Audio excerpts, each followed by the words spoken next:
Well, we're real fortunate that we have the Economic Development Corporation headed up by Nick Brake and the staff over there. And, you know, during this time of economic turndown, you know, the city of Owensboro and the EDC has moved forward in doing some things that haven't happened in other places across the country. We're fortunate. I mean, we're really fortunate when you can come out and say that we've developed a plan with U.S. Bank where we're going to increase the number of jobs by 500. You know, that's quite a significant impact on our community. And one of the things that I was pleased to hear when we were in those negotiations, the question I ask is, do we have the workforce ready to move into those positions? 500 positions are a lot of positions. And I was pleasantly pleased when I was informed that yes, we do have that, and this is where the educational part comes into play. Because of OCTC and the programs that they have out there, we have that resource in our community to fill those jobs, and that is great. You know, that's the way things are supposed to work. While like I said, while other places haven't fared so well, yeah, we've lost some jobs, but we've also picked up some jobs also. The financial and banking community see Owensboro as a place they want to have their headquarters at. And one of the things that I want to touch on real quickly, and I think that this is very important to go back and talk about this now. Last year, the mayor and the city commission initiated a study of the Riverport. You know, how is the Riverport operating? Is there something that could be done with that? Basically, it was let's kick the tires and see what's going on. And what we found, what we discovered, is that the Riverport, as an economic engine, is doing great. And since that time, you know, I've kept in touch with what's going on down there, and you know, they are increasing business all the time. And I think this is something that we don't think about and don't give enough credit to those people that are running that place down there. Their business is picking up. On the horizon, there is the opportunity to become involved in container shipment on our Ohio River once the Panama Canal becomes wide, and they're already moving in that direction, laying the groundwork to see if that can't be accomplished.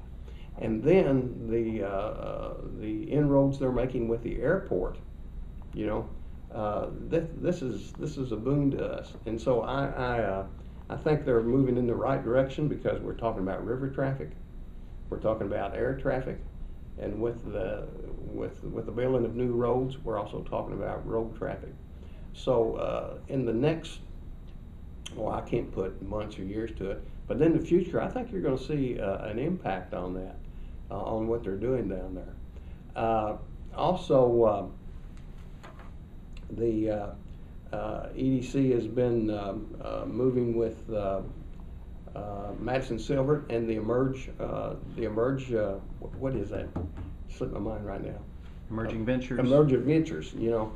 And, you know, people say, well, you know, we don't hear too much out of them. You know, well, it's kind of quiet. But let me tell you something.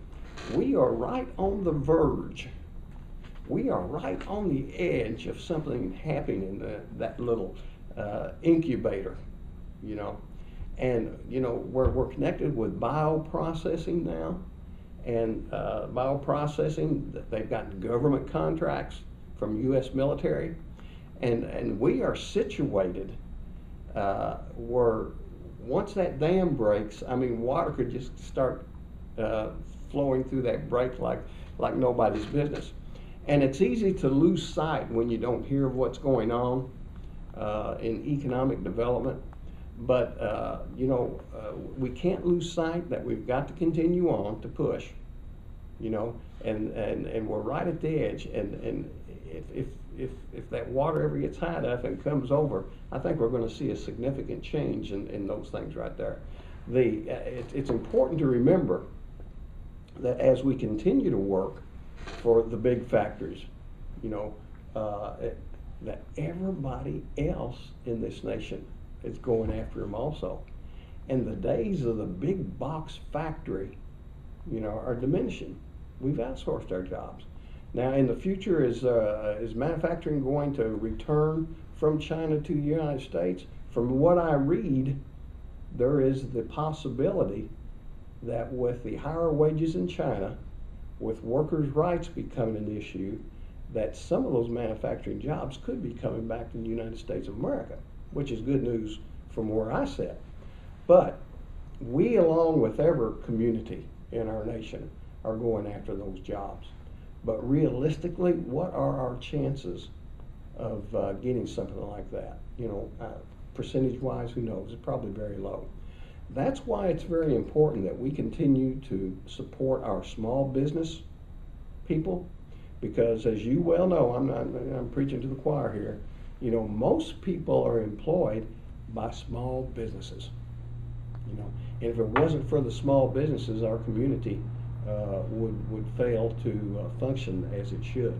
So those small business owners that step up to the plate, that hire 5 to 25 employees, that's what makes our economy run.